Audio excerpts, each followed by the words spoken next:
Quelques mois après sa démission de l'Assemblée nationale, Guillaume Soro a lancé un mouvement politique dénommé Générations et Peuples Solidaires, GPS, dont la mission est de l'accompagner dans la lutte pour la conquête du pouvoir d'État. Tombé en disgrâce auprès d'Alassane Ouattara, le député de Ferkey vit en exil en France, mais sa famille politique continue d'étendre sa toile en Côte d'Ivoire. Un parti politique rejoint Guillaume Soro et le GPS. C'est parti. Tout pour la politique autrement. Participer et contribuer à bâtir une nouvelle Côte d'Ivoire dans la grandeur retrouvée. Laissez parler votre talent. Inscrivez-vous. La compétence sera reconnue, avait lancé Guillaume Soro à la création de Générations et Peuples Solidaires. L'ancien président de l'Assemblée nationale ivoirienne ne manquait pas de souligner que GPS n'est pas un parti politique, mais plutôt le creuset qui transcende tous les partis politiques et qui rassemble tous les Ivoiriens dans leur diversité. Il a procédé au lancement de ce mouvement citoyen le 12 octobre 2019, depuis l'Espagne.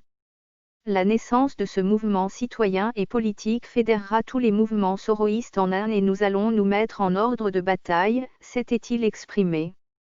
Mais les choses n'ont pas marché comme Guillaume Soro l'a souhaité. En effet, candidat à la présidentielle d'octobre, le député de Ferkey a été écarté de la course par le Conseil constitutionnel qui a invalidé son dossier de candidature. Le fondateur de GPS, faut-il le rappeler, a été condamné à 20 ans de prison ferme par la justice ivoirienne.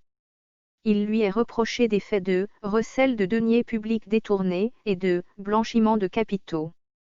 En outre, le leader des Soroistes est sous le coup d'un mandat arrêt international lancé par Alassane Ouattara, qui accuse son ancien Premier ministre d'avoir voulu déstabiliser la Côte d'Ivoire.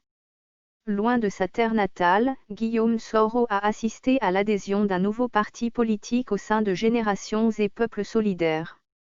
Il s'agit de l'Union Nouvelle pour la Côte d'Ivoire, ainsi, d'Annick Petit-Coutouan, épouse Zao.